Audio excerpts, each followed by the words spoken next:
శివదేవుని కథా ప్రారంభము. ఓ భక్తులారా, తెలుగుదేశంలో ఒకానొక గ్రామంలో బీదవాడైన శివయ్య అనే పేరుగల బ్రాహ్మణుడు నివసిస్తూ ఉండేవాడు. అతడు రాజేశ్వరి అనే ఆమెని పెండ్లాడి కాపురం చేస్తూ ఉండేవాడు. కొంతకాలానికి ఆ దంపతులకు ఒక కుమారుడు ఒక కుమార్తె పుట్టారు. పుత్రుడి పేరు సదాశివుడు, అలాగే పుత్రిక పేరు దాక్షాయిని. వారు చాలా పేదవారు అవడం వల్ల శివయ్య రోజూ కూడా భిక్షాటన చేసి భార్యాబిడ్డలను పోషిస్తూ ఉండేవాడు. ఇలా కొంతకాలం గడిచింది. తర్వాత శివయ్య తన భార్యతో ఇలా చెప్పాడు: మనం ఈ దరిద్రావస్థను భరించలేకపోతున్నాం. నేను తిరుపతి పుణ్యక్షేత్రానికి వెళ్లి అక్కడ స్వామివారిని దర్శనం చేసుకుని కష్టపడి కొంత ధనం సంపాదించి తిరిగి వస్తాను. నీవు మన ఇద్దరి పిల్లలను జాగ్రత్తగా చూస్తూ ఉండు అని శివయ్య ప్రయాణమే వెళ్తూ ఉండగా ఒక ముస్లిం బ్రాహ్మణుడు ఎదురై, ఎవరు నాయనా నీవు అని అడగగా శివయ్య ఈ విధంగా చెప్పడం మొదలుపెట్టాడు: మహానుభావ, ఆ కనిపిస్తున్న పల్లె నా గ్రామం. చాలా బీదవాడిని. ఒక భార్య, ఇద్దరు పిల్లలు ఉన్నారు. సంపాదించింది చాలక దరిద్రబాధ భరించలేక తిరుపతికి వెళ్లి ధనాన్ని సంపాదించాలనే తలంపుతో ఇల్లు విడిచి బయలుదేరాను అని చెప్పగా ఆ ముసలి బ్రాహ్మణోత్తముడు నవ్వుతూ ఇలా చెప్పాడు: ఓయి వెర్రినాయనా, తిరుపతికి వెళ్ళినంత మాత్రాన, ప్రభు దర్శనం చేసినంత మాత్రాన నువ్వు ధనం సంపాదించుకోగలవా? నీకు సకల ఐశ్వర్యాలు ఇచ్చే వ్రతకథ ఒకటి చెబుతాను, శ్రద్ధగా విను అని చెప్పగా శివయ్య, పుణ్యపురుష, అది ఏ దేవుని కథయో ఆ చెట్టు నీడలో కూర్చుని వివరించండి స్వామి అని వేడుకున్నాడు. దానికి ఆ బ్రాహ్మణోత్తముడు శివదేవుని కథ చెప్పడం ప్రారంభించాడు. వంగదేశాన్ని పాలిస్తున్న సూరసేన మహారాజు గారికి గుణవంతురాలైన ఒక పుత్రిక ఉంది. ఆ బాలామణి పేరు సీమంతిని. సీమంతిని చిన్ననాటి నుండి శివదేవుని యందు అపారమైన భక్తి కలదై పూజలు చేస్తూ ఉండగా ఈ విషయం యాజ్ఞవల్క మహాముని భార్య అయిన మైత్రేయి తెలుసుకుని తానే స్వయంగా సీమంతునికి సోమవార వ్రతమహత్యాన్ని వివరించి చెప్పడానికి సూరసేన మహారాజు పట్టణానికి బయలుదేరి వచ్చి వ్రత విధానం సీమంతునికి తెలియజేసి వెళ్లిపోయింది. ఆ రోజు నుంచి రాజకుమార్తె సోమవార వ్రతాన్ని భక్తి శ్రద్ధలతో చేస్తూ సదాశివుణ్ణి పూజిస్తూ వ్రతకథ చదువుకుంటూ దినదిన ప్రవర్ధమానమయ్యింది. ఇలా ఉండగా అంగదేశాన్ని ఇంద్రసేనుడు అనే మహారాజు పాలిస్తూ ఉండేవాడు. ఆ రాజుకు చంద్రాగదుడు అనే ఒక కుమారుడు ఉన్నాడు. ఆ చిన్నవాడు సకల విద్యలు నేర్చుకుని పెండ్లి ఈడుకు వచ్చాడు. చంద్రాగదునకు వివాహం చెయ్యాలనే ఆలోచనతో ఇంద్రసేన మహారాజు తన కొలువులో ఉన్న మంత్రి, పురోహిత సామంతులతో యువరాజైన చంద్రాగదునికి ఎక్కడైనా తగిన చిన్నదాన్ని చూడమని చెప్పి వారిని దేశాలకు పంపాడు. వారు అనేక దేశాలు తిరిగి తిరిగి చివరికి వంగదేశ పరిపాలకుడగు సూరసేన మహారాజు పట్టణం చేరారు.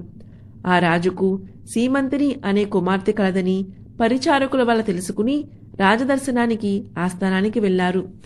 అంతా రాజు, మంత్రి, పురోహితులను గౌరవించి తమరు వచ్చిన పని ఏమిటి అని అడిగారు. మహారాజా, మాది అంగదేశము. మా ఇంద్రసేన మహారాజు గారికి చంద్రాగదుడు అనే కుమారుడు ఉన్నాడు. అతనికి తగిన కన్య గురించి తిరుగుతూ తమ పుత్రికారత్నమగు సీమంతినీదేవి గుణగణాలు తెలుసుకుని ఇక్కడకు వచ్చాము. ఇదిగో మా యువరాజు చిత్రపటం అని చూపించారు. రాజు ఆ చిత్రపటాన్ని కుమార్తెకు చూపించి ఆమె సమ్మతికి సంతోషించి కళ్యాణ ముహూర్తం నిశ్చయించి మహావైభవంగా వివాహం చేశాడు. వివాహం జరిగిన కొంతకాలానికి ఒకరోజు చంద్రాగదుడు తన వినోదపు చెలికాండ్రతో యమునా నదీ తీరాన నావపై షికారు చేస్తున్న సమయంలో దురదృష్టవశాత్తు ఆ నావ నీటిలో మునిగిపోయింది. చంద్రాగదుడు తప్ప మిగిలినవారు చనిపోయారు. చంద్రాగదుని నాగకన్యలు పట్టుకుని తమ రాజు అయిన తక్షకుని వద్దకు తీసుకుపోయారు. తక్షకుడు చంద్రాగదుని చూసి, ఇతనెవరు, ఇక్కడకు ఎందుకు తీసుకుని వచ్చారు అని అడగగా, మాకు తెలియదు, నీటి ప్రవాహంలో కొట్టుకుని పోతూ ఉండగా మాకు చిక్కడం వల్ల తమ యద్దకు తీసుకువచ్చితిమి అని నాగకన్యలు పలికారు. అంతనా తక్షకుడు దివ్య దృష్టి వల్ల చంద్రాగదుని వృత్తాంతమంతా తెలుసుకుని, ఇతడు సామాన్యుడు కాడు. ఇతని ధర్మపత్ని సీమంతినీదేవి శివుణ్ణి ఆరాధిస్తూ సోమవార వ్రత ప్రభావం గల మహాపతివ్రత. అందుకే ఇతడు నీటిలో పడిపోయినా ప్రాణాలు విడవకుండా మీకు చిక్కడం వల్ల అతనికే విధమైన అపాయమూ కలగలేదు అని నాగకన్యలకు చెప్పాడు. ఈ సంభాషణంతా వింటున్న చంద్రాగదుడు భయపడుతూ దిక్కులు చూడసాగాడు. దాంతా తక్షకుడు చంద్రాగదుని వీపు చరచి ధైర్యం కలగజేసి తన దగ్గర ఉన్న విలువైన మణులు ఇచ్చి ఆ మణుల యొక్క ప్రభావం కూడా తెలియజేసి భూలోకానికి సాగనంపాడు.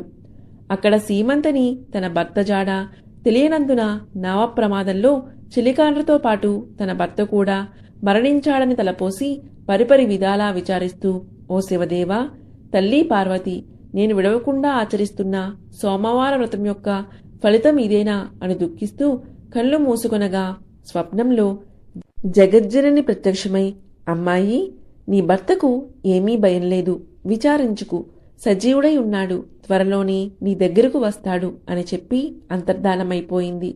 దాంతో ఆమె మేల్కుని స్వప్నంలో దేవి చెప్పిన వాక్యాలు వృధా కావని మనస్సున ధైర్యం చేసుకుని యథాప్రకారంగా సోమవార వ్రతం చేస్తూ ఉండగా దివ్య ప్రభావం గల మణులతో చంద్రాగదుడు తన దేశానికి తిరిగి వచ్చాడు.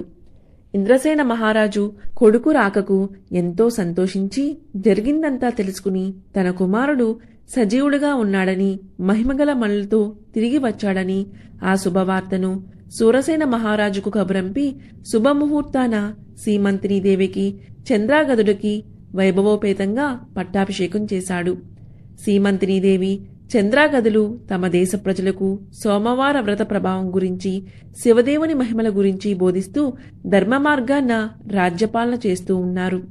సీమంతినీదేవి తన సోమవార వ్రతమహిం వల్లే ఐదోతనం కాపాడుకోగలిగిందని ప్రజలంతా భావించి తాము కూడా సోమవార వ్రతం చేసి సకల సంపదలతో సుఖంగా ఉన్నారని ముసలి బ్రాహ్మణుడు శివయ్యతో చెప్పి, నీవు కూడా ఆ వ్రతం చేస్తే నీకు కూడా సకల ఐశ్వర్యాలు కలుగునని చెప్పగా దానితో శివయ్య చాలా ఆనందం పొంది, మహాపురుష, ఆ వ్రతాన్ని ఎలా చేసుకోవాలో చెప్పండి అని కోరాడు.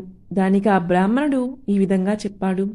సోమవారం రోజున ఉదయమే లేచి స్నానం చేసి గృహాన్ని శుద్ధి చేసి రంగురంగుల ముగ్గులు పెట్టి ఇంటికి ఈశాన్య భాగాన పీట మీద శివదేవుని పటం ఉంచి ఆవునేత్తో కాని కొబ్బరి నూనెతో కాని దీపం వెలిగించి శివదేవుడికి కొబ్బరికాయ కొట్టి ధూపం వేసి మారేడు దళాలతో అభిషేకం చేసి 3 రకాల పువ్వులు పెట్టి భక్తితో పూజించి కొబ్బరి ముక్కలు తరిగి పంచదార కాని బెల్లం కాని కలిపి నైవేద్యం పెట్టి శివదేవుని వ్రతకథ చదువుకుని ఆ ప్రసాదం అందరికీ పంచిపెట్టి తాము కూడా కండ్లకద్దుకుని సేవించాలి.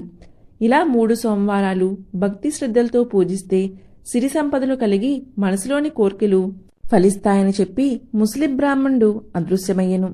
కడునిష్ఠతో వింటున్న శివయ్య బ్రాహ్మణ్ణి చూసి, ఆహా, ఈ మహానుభావుడే నా పాలిట దేవుడు, నా అవస్థను చూచి నాకీ ఉపదేశం చేశాడని భావించి తిరిగి ఇంటికి వెళ్లి జరిగిందంతా భార్యకు తెలియపరిచాడు. భార్యాభర్తలు 3 సోమవారాలు భక్తి శ్రద్ధలతో శివదేవుణ్ణి పూజించి ప్రసాదం ఇరుగు పొరుగు వారికి పంచిపెట్టి సుఖంగా ఉండగా వారికి దరిద్ర బాధలు పోయి అష్ట ఐశ్వర్యాలు కలిగాయి. కొన్నాళ్లకు ధనగర్వంచే వ్రతం చేయడం మానేశారు. శివదేవునికి కోపం వచ్చి వీరి గర్వం అణచాలని మళ్లీ దరిద్రులుగా చేశాడు. దరిద్ర దశలో ఉన్న శివయ్య మరలా యథాప్రకారంగా భిక్షాటనకు ఒక గ్రామానికి వెళ్లి యాచించగా, ఇవాళ మేము శివదేవుని పూజ సోమవార వ్రతం చేసుకుంటున్నాము, ఇప్పుడు భిక్ష వేయుటకు వీలు లేదు అన్నారు. అయ్యో, సోమవార వ్రతం మర్చిపోయినందుకే నాకీ గతి పట్టింది, చాలా అపచారం చేశాను అనుకుంటూ ఈ సంగతి ఇంటికి వెళ్లి భార్యకు చెప్పాడు. భార్య భర్త మాటలు లెక్క చేయక ముండిగా మాట్లాడింది. గత్యంతరం లేక శివయ్య పిల్లలతో నదిలో స్నానం చేసి వచ్చి శివదేవుణ్ణి పూజించి కథ చెప్పుకోడానికి భార్యను రమ్మని పిలిచాడు. తను కథ కూడా విన్ను అని చెప్పగా ఆ మరనాడే ఆమె నేత్రాలు కనిపించకుండా పోయాయి. భర్తయగు శివయ్య, ఓసీ పిచ్చిదానా, శివదేవుని పూజ మానావు, కథ కూడా విన్నన్నావు, నేను బీదవాడైతిని, నీవు అందురాలైతివి, కనుక చేసిన తప్పులు క్షమించమని లెంపలు వేసుకో అని గట్టిగా మందలించాడు. భార్య అలాగే చేసి స్నానం చేసి సోమవార వ్రతం ఆచరించి ప్రసాదం కండ్లకద్దుకుని సేవించింది. వెంటనే కన్నులు కనిపించాయి, పోయిన ఐశ్వర్యం కలిగింది. ఆ రోజు నుంచి ప్రతి సోమవారం ఆ దంపతులతో పాటు ఆ గ్రామస్తులు కూడా శివదేవుణ్ణి మారేడు దళాలతో పూజిస్తూ సకల ఐశ్వర్యాలతో తొలితూగుతున్నారు. కాబట్టి ఈ సోమవార వ్రతము శివదేవుని పూజ ఎవరు చేస్తారో వారు ఇహమందు సర్వసుఖాలు, పరమందు మోక్షాన్ని పొందుతారు. ఈ కథ విన్నవారికి, చదివిన వారికి సాంబశివుడు సకల ఐశ్వర్యాలు ప్రసాదించునని సూత మహాముని సౌనకాది మునులకు బోధించాడు. శివదేవుని కథ సంపూర్ణం.